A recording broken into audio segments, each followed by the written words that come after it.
இன்னைக்கு கல்யாண நாள் மேஸ்திரிக்கு, அதனால வந்து அரை நாள் லீவ் எடுத்துட்டு கோயிலுக்கு போயிருக்காங்க. பயில் போட்டுக்கிட்டு இருக்காங்க.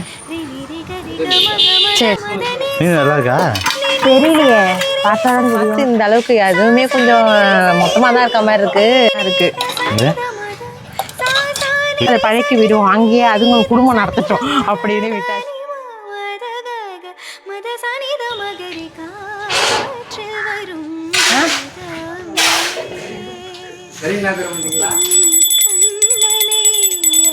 பயில் போட்டுக்கிட்டு இருக்காங்க.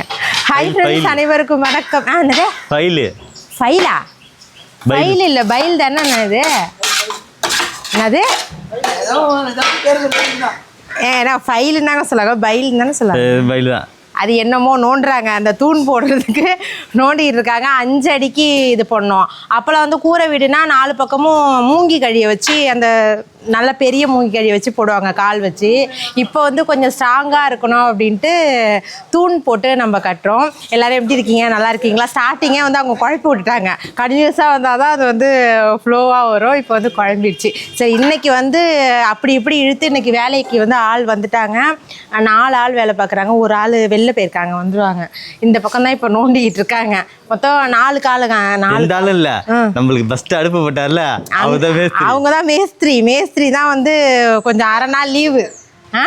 கல்யாண நாளைக்கு போயிருக்காரு. இன்னைக்கு கல்யாண நாள் மேஸ்திரிக்கு, அதனால வந்து அரை நாள் லீவ் எடுத்துட்டு கோயிலுக்கு போயிருக்காங்க. இப்போ இங்கே செஞ்சுக்கிட்டு இருக்காங்க பாருங்க. இந்த அளவுக்கு இது பண்ணியிருக்காங்க. எம்மாடி, இது வந்து இந்த ஆழ்துளை கிணறு மாதிரி இருக்குங்க.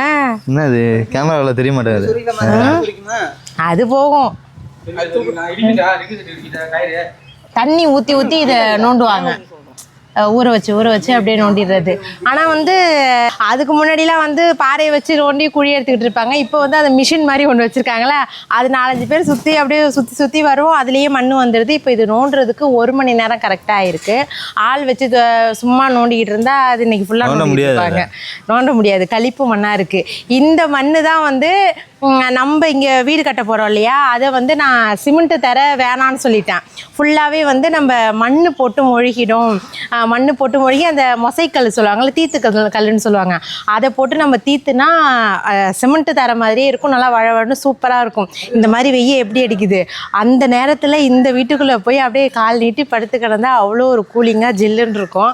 அதனால் மண் எங்கேருந்து எடுக்கிறதுன்னு பிளான் போட்டு, சரி வாய்க்கால்லேருந்து நம்ம நோண்டி மண் போட்டு மொழிகிப்போம் அப்படின்னு. அப்புறம் அத்தை சொன்னாங்க, அது வந்து வெடிப்பு வரும் வாய்க்கா மண்ணு அப்படின்னாங்க. அதனால இப்போ மௌலி, அதனால் இப்போ வந்து இதில் நோண்டுறோம் இல்லையா, இந்த மண்ணே ஓரளவுக்கு ஒரு குழிக்கே நம்மளுக்கு இந்த அளவுக்கு மண் வருது. இதுவே இந்த கருப்பு சிகப்பு களிமண் எல்லாம் கலந்து தான் வருது. கருப்பு மண் வந்து லாஸ்ட்டாக வந்திருக்கு பாருங்க, தோ தெரியுதா, இது வந்து வயல் மண். இதெல்லாம் வந்து நம்ம அடித்த மண். இந்த இடம் வந்து ஸ்டார்டிங்கில் வயலாக தான் இருந்துச்சு நம்ம வீடு அங்கே கட்டும்போது. அதுக்கப்புறம் தான் இது வாங்கினது. இந்த இடத்துல கிட்டத்தட்ட 50 ராலிக்கும் மேலே தான். நிறைய, அதான் 100-200 அந்த மாதிரி அவ்வளோ ராலி மண்ணு வந்து அவ்வளோ மண்ணு கொட்டியிருக்கோம் இங்கே. அப்பயுமே இது வந்து ஓரளவுக்கு அப்படி பள்ளமாக தான் இருக்கும் அந்த பக்கம் போக போக. அதனால தான் லாஸ்ட்டில் அந்த குட்டை இருக்கு இல்லையா, அதுலேருந்து நோண்டி இங்கே கொஞ்சம் மேடாக்குனது. அதனால தான் அந்த குட்டை உருவானுச்சு. இப்போ வந்து இதையே போட்டு நாங்கள் மொழிகிடுவோம். எங்கே போகிறாங்க? எங்கேயும் போகல, இந்த நவுத்த போகிறாங்க, ஏற்ற போகிறாங்களா? சரி, இங்கே பாருங்க, அப்படியே இங்கே பாருங்க. இந்த இடம் உங்களுக்கு ஏதோ விரிச்சோடி தெரிகிற மாதிரி இருக்குமே. இங்கே வந்து கோழி கூண்டு இருந்துச்சு, நம்ம இது இருந்துச்சு இல்லையா, கொட்டாவுக்கு பின்னாடி கோழி கூண்டு இருந்துச்சு. அங்கே கொட்டாவுக்கு முன்னாடி வந்து லைன் போகிறதுனால கொட்டாவை கொஞ்சம் முன்னாடி இழுத்தாச்சு. அதனால் இந்த கோழி கூண்டை தூக்கி இங்கே வச்சிட்டோம். இது வந்து நம்ம வேன் நிறுத்துகிற ஷெட்டு, இதுக்கு பின்னாடி இங்கே வச்சிட்டோம். இதை தூக்கிறதுக்குள்ளே காலையிலேருந்து பாவம் அவ்வளோ சிரமப்பட்டாங்க. அது கீழெல்லாம் வந்து காலெல்லாம் பொலன்னு இருக்குது. தூக்கிறதுக்குள்ளே ஒரு கால் இப்படிக்கிட்டு போயிடுச்சு, மூளைக்கு மூளை. அந்த பக்கம்லாம் வந்து தகரமே நெறிஞ்சிருச்சு. ஏதோ முக்கிய திணறி வச்சிட்டோம். இதுக்குமே வேலைப்பாடு பார்க்கணும், இல்லைன்னா கூண்டு இருக்காது நம்மள்கிட்ட. சரி, இந்த வேலை நடக்கட்டும். நம்ம வந்து அங்கே வேலை நடக்குது, வேலை நடக்குது, வாங்க. அடுப்பே அமைஞ்சிருச்சு. சாப்பாடு வடித்து வச்சுருக்கேன். இந்த பக்கம் வந்து எண்ணெய் போட்டேன் பஜ்ஜி சுடலாம் அப்படின்ட்டு. உள்ளே வந்து பால் போட்டிருக்கேன் டீ போடுறதுக்கு. இப்போ போய் வாழைக்காவை பறிச்சுட்டு வந்து பஜ்ஜி போட வேண்டியதான். குழம்பு என்ன குழம்பு வைக்கிறதுன்னு தெரியல. ஏன்னா சமையல் பானையை பார்த்தா தெரியும் எவ்வளோ ஆக்கியிருக்கேன்னு. ஏன்னா எப்போதுமே இப்போ மட்டும் கிடையாது, அப்போதுலேருந்து காலங்காலமாக நம்ம வீட்டில் ஏதாவது ஒரு வேலைன்னு நடந்துச்சுன்னா வீட்டில் சமைச்சு போடுறது என்னுடைய வழக்கமாக கொண்டுகிட்டு இருக்கேன். அது யூடியூப் ஸ்டார்ட் பண்ணதுனால இல்லை, அதுக்கு முன்னாடியிலேருந்தே நம்ம வீட்டில் வேலை செஞ்சால், எந்த வேலை செஞ்சாலுமே, தோட்ட வேலையாக இருக்கட்டும் இல்லை வீடு கட்டுறதா இருக்கட்டும், எந்த வேலை செஞ்சாலுமே என் மூலயமா சாப்பாடு நான் சமைச்சு போடுறது எனக்கு ஒரு சந்தோஷம். அதனால் வந்து எனக்கு சாப்பாடு வடித்து வச்சுருக்கேன். குழம்புக்கு வந்து ஒன்றும் இல்லை, அதனால் வந்து மீனை எதிர்பார்த்து கொண்டு இருக்கோம். நம்ம வந்து வேலை செய்கிறவங்களுக்கு வெறும் ரசம் சாம்பார்னு வச்சு போட்டால் அவங்க ஹோட்டல்லே சாப்பிட்டுட்டு போயிடலாம், ஒரு பிரியாணியோ மீன் குழம்பு வாங்கி. அதனால் இன்றைக்கி வந்து மீன் வந்ததுன்னா வாங்கி கொஞ்சமாக குழம்பு வச்சுட்டு கொஞ்சமாக வறுத்து அவங்களுக்கு சாப்பாடு போட்டுரும் அப்படின்னு இருக்கேன். இப்போ போய் அடுப்பு அணைஞ்சிருச்சு, ஏன்னா வந்து எண்ணெய் நல்லா காஞ்சிருச்சு. போய் வாழைக்காவை பறிச்சுட்டு வந்து போட வேண்டியதா, பஜ்ஜி போட வேண்டியதா. என்ன ஒன்றுனா நம்ம வாழைக்காய் தீத்துவோம் இல்லையா, ஒரு தீத்துக்கட்டை, அது எங்கே போணுச்சுன்னே தெரியல. நாங்களும் 4 நாளாக தேடி ஜாமனோட போயிட்டா இல்லை என்னன்னு தெரியல. அதனால அருவாமனையில் தான் ஸ்லைஸ் போட்டு அறியணும். சரி வாங்க வாழைக்காய் பறிச்சுட்டு வந்துடும். அங்கே என்ன மண்ணு கருப்பாக இருக்குது? இங்கே கருப்பாக இருக்குது, கருப்பு மண்ணாக இருக்கிற மாதிரி இருக்குது. கருப்பு மண்ணு தான். என்ன சாக்கடையா? சாக்கடை. ஐயா இந்த அத்தை மீன் சாக்கடை தண்ணி ஓடுச்சுல. ஐயோ மாடு கட்டி, ஆமா சாக்கடை மாடு கட்டியிருந்தோம்ல அந்த இது. பரவாயில்ல, எல்லாம் நல்ல ஒரு நறுமணமாக இருக்கும். இப்போல்லாம் என்ன பண்ணுறதுனா, நம்மளை பார்க்க வராங்களே, வயதில் மூத்தவங்களாக இருக்கட்டும் இல்லை வயதில் சிறியவங்களாக இருக்கட்டும், நம்ம கொள்ளையை பார்க்கலாம் வராங்களா, அப்போ என்கிட்ட என்ன இருக்கோ அது வந்து கொடுக்கறது. அது ஒரு எனக்கு ஒரு இதாக நான் செஞ்சுக்கிட்டு இருக்கேன். இந்த வாழைக்காயிலேருந்து ஒரு தாறு இல்லை 5 காய் 10 காய் இந்த மாதிரி வந்து சீப்பா அந்த ஒரு சீப்பு அப்படிலாம் வந்து 2-3 பேருக்கு அந்த தார் கொடுத்தான். அது ஒரு சந்தோஷம். அவங்க போயிட்டு ஃபோன் பண்ணி வாழைக்காய் சூப்பராக இருக்கும் போது பக்கத்து வீட்டுக்கு கொடுத்தேன், நாங்கள் சமைச்சு சாப்பிட்டோம், கீரை தண்டு போட்டு சமைச்சு சாப்பிட்டோம், அந்த கத்திரிக்காய் போட்டு சாப்பிட்டோம் அப்படிலாம் சொல்லும்போது அது எனக்கு ஒரு சந்தோஷமாக இருக்குது. அதனாலேயே வந்து யாராவது வந்து கேட்டாலுமே கொடுக்கணும் அப்படின்ட்டு இதுலேயே பறித்து வச்சாச்சு. நம்ம வீட்டில் பறித்து வச்சாலுமே அது வேஸ்ட்டாக தான் போகும். அன்னி சப்போஸ் கேட்டால் அன்னைக்கு 2 காய் 3 காய் அப்படி பறித்து தர்றது. நம்ம வீட்டில் பசங்க வாழைக்காய்ங்கிறதே சாப்பிடாதுங்க, அமாவாசைக்கு மட்டும்தான் யூஸ் பண்ணுறது. அது மாதிரி இந்த மாதிரி பஜ்ஜி போடும்போது இதுக்கு மட்டும்தான் யூஸ் ஆகும். இந்த ஒரு தார் தான் இருக்குது, இதோட தார் இல்லை, எல்லாம் பூவமாக தான் இருக்குது, அப்புறம் பிஞ்சாக இருக்குது. எது பறிக்க? பறிக்கவா? மேலே ஒரு 2 காய் இருக்கு. 2 காயே போதும், அந்த 2 காய் உனக்கு எட்டாது. வரீங்களா? அது மாவா 1/4 கிலோ போதும். 1/4 கிலோ அளவுக்கு தான் பஜ்ஜி மாவு இருக்குது, அதுக்கு இது போதும். அதே சாப்பிட்டா இதுவே அதிகம் தான், இதுவே அப்படியே தான் கிடக்கும். சரி வாங்க டக்கு டக்குன்னு போட்டு டீயை போட்டு ஃபஸ்ட்டு அவங்களுக்கு கொடுக்கும். ஏன்னா வெயிலாக இருக்குது, நிழலோட்டம் கூட கிடையாது அங்கே, வெய்ய நல்லா. என்ன மீன்னா தரீங்களா? தண்ணி ரெசிபி. சரி நம்மளுக்கு இன்னைக்கு லக்கு தான். ஒரு அண்ணா நம்மளுக்கு தெரிஞ்ச அண்ணா காலையில் போனாங்களா, எதுக்கும் சும்மா சொல்லி வைப்பேன் மீன் வாங்கிட்டு வாங்கினே அப்படின்னு சொல்லி வச்சுருந்தாங்க. அவங்க இப்போ கரெக்டாக வந்துட்டாங்க. நான் வேறு மீன் கூட வரும் அப்படின்ட்டு எனக்கு அவங்கள்ட்ட சொன்னதே ஞாபகம் இல்லை. வாங்கிட்டு வர சொன்னாங்க. இதோ பாருங்க, இங்கே வாங்க. மீன் நல்லா இருக்கா? தெரியலையே, பார்த்தா தான் தெரியும். நல்ல மீனாக தான் இருப்பாங்க.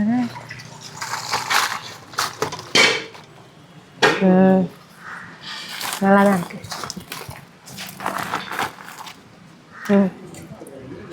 நல்ல மீன் தான். சரி இதை போய் அவங்கள்ட்ட கொடுத்துட்டு வந்துடும். அந்த அண்ணனோடது காக்கா வைக்க வந்துடும்.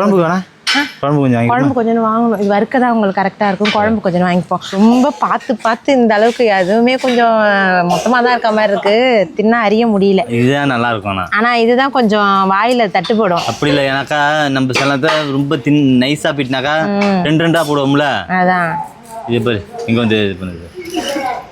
இது கரெக்டாக இருக்கும். இதுவே அதிகம் தான் நினைக்கிறேன். மாவு கொஞ்சமாக தான் இருக்குது. மீன் வாங்கியாச்சு.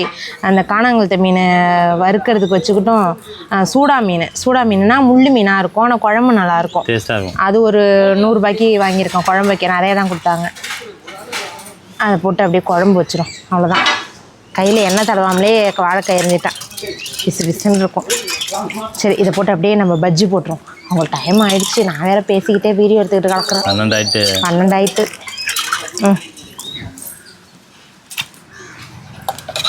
புரியல. மாவு அவ்வளோதான் இருக்குது. இதை பாருங்க, இது வேற மவுளி யாரையுமே வர விட மாட்டேங்குது, குலைச்சிக்கிட்டே நிக்குது. இதனாலேயே ஓட மாட்டா. இதுல போய் முக்க போறேன்.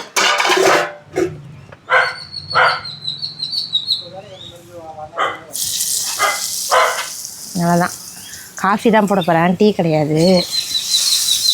இந்த மாதிரி வெய்ய நாள் இப்போ வந்துருச்சா, அங்கே கொட்டா கட்ட போகிறது வந்து நம்ம இந்த மாதிரி கொட்டா கிடையாது, வீடு தான். வீடாக கட்டி அதில் சமையலுக்குன்னு அடுப்பு போட போகிறோம். நம்ம எப்படி வீட்டுக்குள்ளே கேஸ் வச்சுருக்கோம் அதே மாதிரி அங்கே வீடு கட்டி நம்ம அடுப்பு போட போகிறோம், அவ்வளோதான். இந்த நவீன பொருட்களுக்கான வேலையே அந்த வீட்டில் கிடையாது. எல்லாமே பாரம்பரியமாக வச்சு பழகணும் அப்படிங்கிறது என்னுடைய ஆசை, என் கணவருடைய ஆசையும். பசங்களுக்கும் அதை பழக்கி விடுவோம், அங்கேயே அதுங்க குடும்பம் நடத்தட்டும் அப்படின்னு விட்டாச்சு. அதுக்கான வேலை தான் இப்போ நடந்துக்கிட்டு இருக்கு. சரி, பஜ்ஜி போட்டாச்சு. அத்தையும் உள்ள காஃபி போட்டாங்க. எங்க சூடாக எடுத்து கொடுங்க.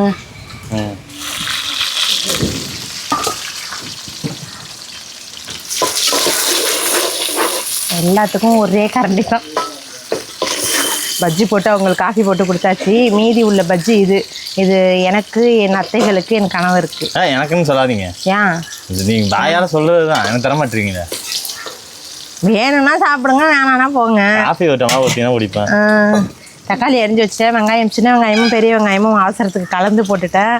குழம்புக்கு கரைச்சி வச்சுட்டேன். ஒரு 4-5 பச்சை மிளகா, கொஞ்சம் கார மிளகாவாக இருக்குமா, அதை போட்டிருக்கேன். கொஞ்சம் சுருக்குன்னு இருக்கட்டும் அப்படின்ட்டு. நம்மளுக்கு என் கைக்கு எப்படி போட்டாலும் அது சுருக்குன்னு இருக்காது, சப்புட்டின்னு தான் இருக்கும். உரப்பே என் கைக்கு வரவே வராது. சரி, அவ்வளோதான். இதை தாளித்து விட்டுட்டு மீனை போய் ஆஞ்சிட்டு வந்துட்டு குழம்பு வச்சுட்டா முடிஞ்சிருச்சு வேலை. அவங்க இப்போ காஃபி இதெல்லாம் குடிச்சிக்கிட்டு இருக்காங்க. நான் ஒரே பஜ்ஜி இப்போதைக்கு எடுத்துக்கிட்டுமா. பஜ்ஜியை பார்த்தாலே வெய்ய நேரத்துக்கு பயமாக இருக்குது. அத்தை, ஐயோ வேணாம், பஜ்ஜி வேணாம். இந்தாங்க அத்தை, இது பஜ்ஜி எனக்கு வேணாம். நீங்கள் இதில் புழிஞ்சி சாப்பிடுங்க. எண்ணெயாக இருக்குது. எண்ணெயை குடிச்சு விட்டுட்டாங்க. ஏன் இங்கே வந்துட்டு நடுவே இது உள்ள? அங்கே டிஸ்டர்பன்ஸாக இருக்குது, அங்கே வேலை பார்க்குறாங்க.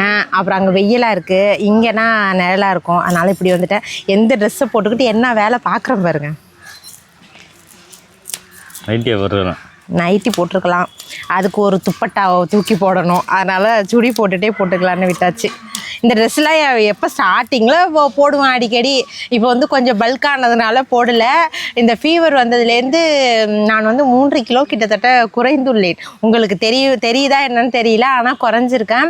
இந்த கட்டிங்ஸ்லாம் இருக்கும் பாருங்க முதுகில், அதெல்லாம் வந்து ஓரளவுக்கு குறைஞ்சிருக்கு. அதனால் இந்த ட்ரெஸ்லாம் வந்து முன்னாடி வந்து தொப்பை கொஞ்சம் லைட்டாக தெரியும் இந்த ட்ரெஸ்ஸில். இப்போ வந்து தொப்பைங்கிறதே தெரியல. அதனால் காலையிலே போடவும் ஒரே ஆனந்தமாக போயிடுச்சு. அதனால தான் இதோட சுற்றிக்கிட்டு இருக்கேன். இப்போ இந்த வேலையெல்லாம் முடிச்சுட்டு ஒரு குளியலை போட்டால் முடிஞ்சிடும். மீன் நல்லா இருந்துச்சு. இந்த மீன் வந்து 100 ரூபா. இதோ பாருங்க, இது அப்படியே ஒரு பெரிய மீன் தான். இது வந்து சூடா மீன், முள்ளாக இருக்கும், ஆனால் குழம்பு டேஸ்ட்டாக இருக்கும். 100 ரூபாய்க்கு வாங்கினது. இது வந்து 300 ரூபா இந்த இது காணாங்கல்கிட்ட. ஆனால் குழம்பு நல்லாயிருக்கும். எடுத்தது ஒரு மீன், இதோ இப்போ எடுத்தது ஒரு மீனாக இருக்குது. சரி, இதெல்லாம் நான் டக்குன்னு ஆஞ்சிடுறேன். என்னடா இது வெஜ்ஜு பிரியர்கள்லாம் வந்து என்ன டெய்லி இந்த பிள்ளை கவுச்சும் அதுவும் இதுவும் ஆக்குது அப்படின்னு நினைப்பீங்க. சூழல் அப்படி அமைஞ்சிருது. உங்களுக்கு வேலை செய்கிறாங்க, அவங்களுக்கு ரசமும் சாம்பார்லாம் போட முடியாது. அதனால தான் இன்றைக்கி டக்குன்னு வாங்கியாச்சு. இன்றைக்கி மட்டும் இல்லை, இனி டெய்லியுமே அவங்களுக்காக கொஞ்சம் ஏதாவது சமைச்சிருவேன். வெள்ளிக்கிழமை மட்டும் நம்ம ஏதாவது சாம்பார், காரக்குழம்பு அந்த மாதிரி வச்சு கொடுத்துப்போம். நல்லா சந்தோஷமாக சாப்பிட்டு அதுலேயும் முட்டை ஏதாவது அவிச்சு கொடுத்துருவேன். இதை நான் ஆஞ்சிட்டு வந்துடுறேன்.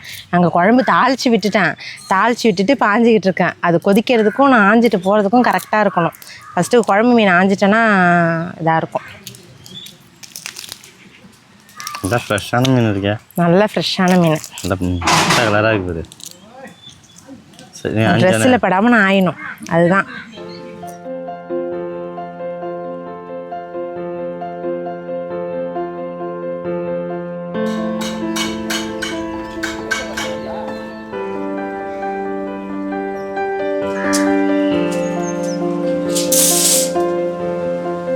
கம்பி இறங்குது.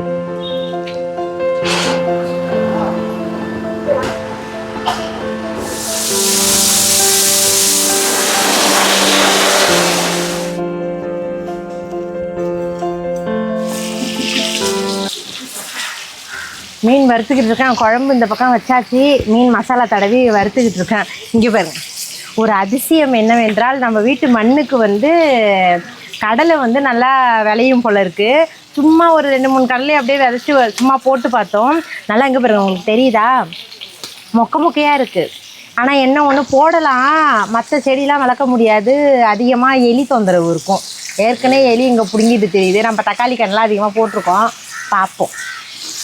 அப்படி போட முடிஞ்சா ஏதோ இல்லாமல் எதில் ஐயோ தணல் அதிகமாக இருக்குது, எரியும் போதெல்லாம் தெரியாது. அதுதான் இழுத்து தான் வெளில வச்சுருக்கேன், வெளில தான் எரியுது. ஒரு வரவு மட்டும் வேணாம், அது குழம்பு சமையல் ரெடி. அவங்களுக்கு இலையும் எடுத்துகிட்டு வந்தாச்சு, அங்கே வச்சுருக்கேன். நல்லா கழுவிட்டு அதே சாப்பாடு போட்டுற வேண்டியதான். பிஞ்சுங்க, இதுவே பிஞ்சுதாங்க, இதுவே பிஞ்சுதான்.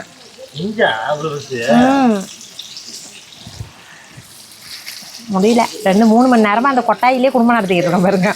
நல்ல வெயில் அடிக்குதா, ஆனால் இந்த பக்கம் கொஞ்சம் நம்மளுக்கு நிழலுங்கிறதுனால அந்த அளவுக்கு ஒன்றும் தெரில. இந்த பக்கம் தான் ஒரு பக்கம் எரியுது.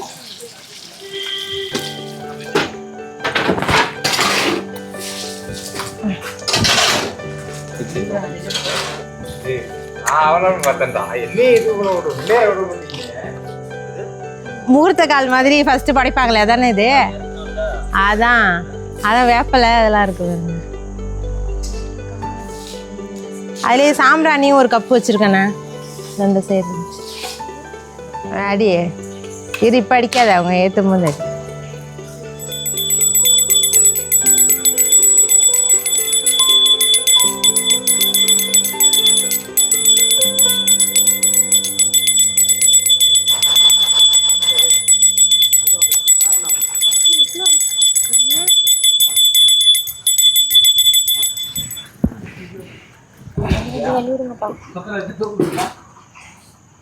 அந்த சூடத்தை போடுங்க, பார்த்து சூடம் இருக்கு.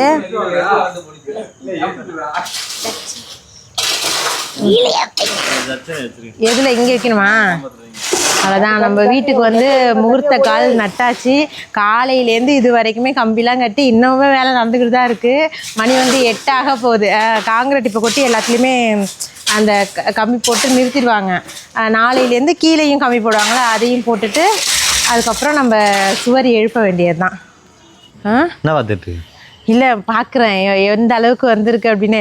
நம்ம அந்த இதை வச்சு எடுத்து வைக்கவே இல்லையா? இல்லை, இப்போதான் வேலையை முடிச்சுட்டு போனாங்க. அது கொஞ்ச நாள் எரியட்டும் அப்படின்னு வச்சுருக்கேன். நம்ம இந்த கோல மாவால் கோடு போட்டோம்ல, அப்போ வந்து பெருசாக தெரிகிற மாதிரி இருந்தது. உங்களுக்கு வீடியோவில் எப்படி தெரியும்னு தெரியல. இதுதான் வந்து நம்மளோட கார்னர் ஸ்டார்ட் ஆகிற இடம். இந்த இடத்துல வந்து நம்மளுக்கு ஓப்பன் வாசல் வரும். இதுதான் வந்து என்ட்ரன்ஸு. இங்கே இருக்கா அந்த தூணு, இதுதான் வந்து என்ட்ரன்ஸு. இதுலேருந்து வந்து இங்கே ஒரு தூணு, இங்கே ஒரு தூணு, அதோட லாஸ்ட்டு. கட்டினதுக்கப்புறம் பெருசாக தான் தெரியும்னு நினைக்கிறேன். இந்த கம்பி இருக்கு இல்லையா, இந்த அளவுக்கு நம்மளுக்கு செவுரு வந்துடும். ஏன்னா இதை ஹைட் ஆக்கும் போது செவுரு கொஞ்சம் குறையிற மாதிரி தான் இருக்கும். இது பள்ளமாக இருக்கும், உங்களுக்கு இது ஹைட்டாக தெரியுது. இந்த அளவுக்கு நல்லா செவுரு வந்துடும். நாங்களே ஏதோ ஒரு பிளான் வந்து மனசில் நினச்சிக்கிட்டு ஒரு இதையும் சொல்லிக்கிட்டு இருக்கோம். ஆனால் கடைசியாக ஃபைனலாக அந்த நேரத்துக்கு என்ன தோணுதோ அப்படி தான் வந்து அந்த வீட்டோட அமைப்பு இருக்கும். அதனால நான் முன்கூட்டியே இப்படி தான் இருக்கும் அப்படி தான் இருக்கும் அப்படின்னு சொல்லலை. ஒன்றுத்தையும் செய்யும் போது உங்களுக்கு அதை நான் தெளிவுபடுத்திடுறேன். இன்னைக்கு வந்து வெற்றிகரமாக நம்ம அந்த பைல் போட்டு அந்த காங்கிரீட் கொட்டி படையில போட்டு அந்த இதெல்லாம் நிறுத்தி வச்சுட்டு போயிட்டாங்க. போஸ்ட் எல்லாம் நிறுத்தி வச்சுட்டாங்க. நாளைக்கான வேலை வந்து இதை சுற்றி இங்கே வந்து குழி பறிப்பாங்க. பறித்து கல் வச்சு அதில் காங்கிரீட் கொட்டி அது ஒரு நாள் ஃபுல்லாக இருக்கும். அதுக்கப்புறம் தான் அடுத்தடுத்து நம்ம செவுரு எழுப்புறது அந்த மாதிரி ஒரு வேலையாக நடக்கும். இதெல்லாம் கட்டி முடித்ததுக்கு அப்புறம்தான் கூரை போடுறது உண்டு. கொத்தனாருங்களுக்கான வேலை, கொத்தனார் தானே அவங்களும் சொல்லுவாங்க, கூரை போடுற கொத்தனாருங்களுக்கான வேலை வந்து இந்த கட்டடம் கட்டுற கொத்தனார்கள் முடிச்சதுக்கு அப்புறம் தான் அவங்க உள்ளே வருவாங்க. அதனால் இந்த வேலையே நம்மளுக்கு 1 வாரம் கிட்டத்தட்ட வரும். ஏன்னா காங்கிரீட் கொட்டி சிமெண்ட் வச்சு செவுரு எழுப்புறதுனால அதனால் காயணும் இல்லையா, அவங்க ஏறி நிற்கணும், அந்த அளவுக்கு செவுரு கொஞ்சம் வலுப்பெறணும். அதனால் கொஞ்சம் டைம் எடுக்கும். எப்படியும் இந்த வீடு ரெடியாகிறதுக்கு ஒரு 20 நாள் 25 நாள் கண்டிப்பாக ஆகும். ஏன்னா எதுலேயுமே வந்து நம்ம அவசரப்பட்டு செய்யக்கூடாது. ஒரு ஒரு விஷயத்தையுமே பார்த்து செய்யணும். இதை சும்மா ஒரு கொட்டா அப்படின்னு சொல்ல முடியாது. இதில் வந்து ஒரு குடும்பம் அப்படின்ட்டு ஒரு வசிக்கிற அளவுக்கு நாங்கள் இதை செஞ்சுக்கிட்டு இருக்கோம். இப்போ ஒரு மாடி வீடு கட்டினா எப்படி ஒரு சந்தோஷம் இருக்கும், அதே மாதிரி எங்கள் ஃபேமிலியில் உள்ள எல்லாருக்குமே வந்து இது ஒரு வீடு அப்படின்னு நினச்சி நாங்கள் இதை செஞ்சுக்கிட்டு இருக்கோம். அதனால் உங்கள்கிட்ட சொல்லும் போது அது கொட்டான்னு சொல்லி இந்த சமையல் கொட்டா அப்படின்னு சொல்லி பழக்கமாயிடுச்சு. இது வந்து ஒரு வீடாக தான் நாங்கள் நினச்சி, ஒரு சின்ன கனவு இல்லமா நினச்சி ஒரு வீடு கட்டுறதா நினச்சி உங்கள்கிட்ட சொல்லிகிட்டு இருக்கேன். நீங்கள் உங்களுக்கு அந்த மாதிரி லைஃப்பில் ஏதாவது அந்த மாதிரி செய்யணும் அப்படின்னு இருந்தால் கூட இதுலேயே உங்கள் கொஞ்சம் சேஞ்ச் பண்ணி எப்படி வேணாலும் கட்டலாம். அது உங்களுக்குமே ரொம்ப சந்தோஷத்தை கொடுக்கும், எங்களுக்குமே அப்படி தான் இருக்குது. சரி, இதோட வந்து இந்த விலாகை முடிச்சுக்கிறோம். இன்றைய நாள் வெற்றிகரமாக சூப்பராக போட்டாச்சு. அந்த இதெல்லாம் வச்சு படைச்சிட்டாங்க. அது எதுவாக இருந்தாலும் அந்த மாதிரி பண்ணி தொடங்குறது வந்து ரொம்பவே நல்லது. ஏன்னா அவங்க மட்டும்தான் வேலை செய்வாங்கன்னு இல்லை, இன்னமுமே புது புது ஆளாக வந்து தொடங்குவாங்க. ஏன்னா அவங்களாம் இந்த வீடை கட்டி முடிக்கிற வரைக்கும் நல்லபடியாக எந்த வித காயங்களும் படக்கூடாது அப்படின்ட்டு வேண்டுதலுக்காக தான் இந்த படையில போட்டு தொடங்கினது. நல்ல நேரம் பார்த்து தான் செஞ்சோம். காலையிலேருந்து மணி இப்போ வந்து 9 ஆகுது. எனக்குமே ரெஸ்ட்டுங்கிறதே கிடையாது, யாருக்குமே ரெஸ்ட்டு கிடையாது. ஏன்னா சமையலாக இருக்கட்டும், இல்லை வந்து இந்த வேலையாக இருக்கட்டும், இந்த காஃபி போடுறது, சமைக்கிறது, டீ போடுறது, இந்த மாதிரி மதியம் சாயந்தரம் ஈவினிங்னு இப்படியே தான் கொல்லையிலே தான் சுற்றிக்கிட்டு தெரிஞ்சோம். இங்கே மட்டுமே ஒரு 2 பேக்கெட்டு கொசுவத்தி அவங்க பாவம் பிடுங்கி தின்னுடுச்சு. அது நம்மளுக்கு கொல்லை இல்லையா, வீடு கட்டினவும் நம்ம இதெல்லாம் வந்து சுத்தமாக க்ளீன் பண்ணிவிடுவோம். வாழை மரத்தெலாம் வந்து ஃபுல்லாக அங்கே கொண்டு போயிடுவோம். ஓரளவுக்கு க்ளீனாக வச்சுட்டு தான் நம்ம இந்த இடத்த வந்து இயற்கை சூழலோடு ஒரு இதாக மாற்ற போகிறோம்.